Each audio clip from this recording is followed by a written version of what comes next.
Bonjour à tous, on commence cette revue de presse en France avec la défaite de l'OM contre Reims hier soir. Une première gâchée pour André Villas-Boas, Marseille a perdu la rencontre 2-0 au Vélodrome. Il y a du boulot, résume la Provence, et ce soir c'est le Paris Saint-Germain qui débute son championnat, lui aussi à domicile, face à Nîmes. Ce sera sans Neymar comme l'a expliqué hier Leonardo, la star brésilienne ne jouera pas avec le PSG tant que son dossier ne sera pas définitivement réglé. Attention au départ, prévient le journal L'Équipe. On part maintenant en Espagne, l'Atlético a battu la Juventus 2-1 en match de préparation grâce au doublé du nouveau chouchou des Colchoneros, João Félix. Le jeune attaquant portugais a particulièrement brillé hier et ce dimanche, il fait la une des journaux espagnols. La joie de João résume ainsi AS.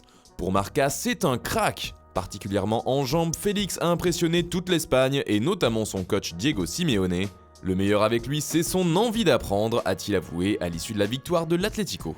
Toujours en Espagne, le Barça jouait également un match de préparation. Les Blaugrana ont déroulé face au Napoli et ont gagné 4-0. Sans Messi blessé, le reste de l'attaque catalane a montré tout son talent. Suarez y est allé de son doublé, Dembélé a également trouvé le chemin défilé et enfin Griezmann a marqué son premier but sous ses nouvelles couleurs. C'était un festival d'après Mundo Deportivo. De son côté, le quotidien Sport parle de super frappe et d'une belle équipe barcelonaise avec Frenkie de Jong à la baguette. On part maintenant en Angleterre où la première journée de championnat bat son plein. Manchester City a déjà repris la première place à Liverpool, à la différence de but. Les Sky Blues l'ont emporté 5-0 contre West Ham, mais la rencontre a notamment été marquée par l'arbitrage vidéo. En conférence de presse, Pep Guardiola est revenu sur cette nouveauté, testée pour la première fois en Premier League.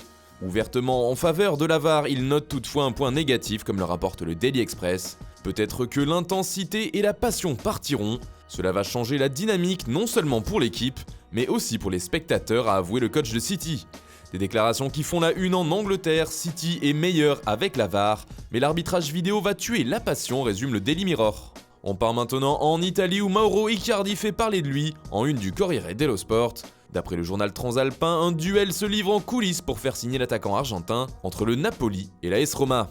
Les Napolitains lui proposeraient un salaire de 8 millions d'euros par an, mais le club de la Louve serait prêt à augmenter les enchères, lui offrant 9 millions d'euros par saison.